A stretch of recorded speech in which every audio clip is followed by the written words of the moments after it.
Aujourd'hui, nous allons parler d'empathie. Développez votre empathie pour mieux diriger. Il y a quelques années, j'ai réalisé que je passais beaucoup de temps à me concentrer sur les résultats et les performances. Et dans mon esprit, en fait, ce qui comptait, c'était l'efficacité, c'était la productivité, c'était les chiffres. Et un jour, j'ai remarqué qu'un de mes collaborateurs, pourtant brillant et engagé, semblait éteint. Il exécutait ses tâches, mais sans aucun enthousiasme, la motivation qui le caractérisait. Je lui ai demandé, mais comment ça va? Et là, il a baissé les yeux et m'a confié qu'il traversait une période difficile. Son père était malade et il se sentait dépassé. Comment avais-je pu passer à côté?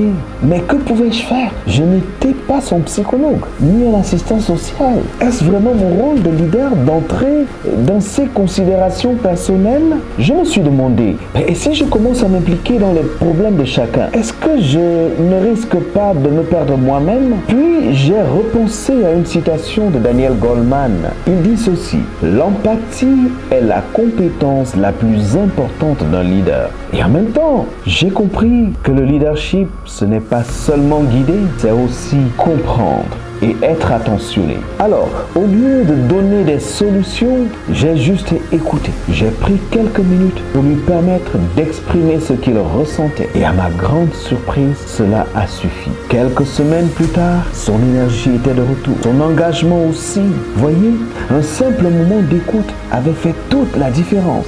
Pourtant, son père était toujours dans cet état. Prendre donc le temps d'écouter profondément, sans interrompre, d'observer les signaux invisibles, le langage corporel, l'énergie, le silence. Montrer de la bienveillance, car un simple « je suis là » peut tout changer. Je vais vous inviter à revenir en vous-même pour vous poser ces petites questions. Suis-je suffisamment empathique avec ceux qui sont autour de moi? Suis-je dans une posture de productivité, de performance, beaucoup plus que d'humanisme?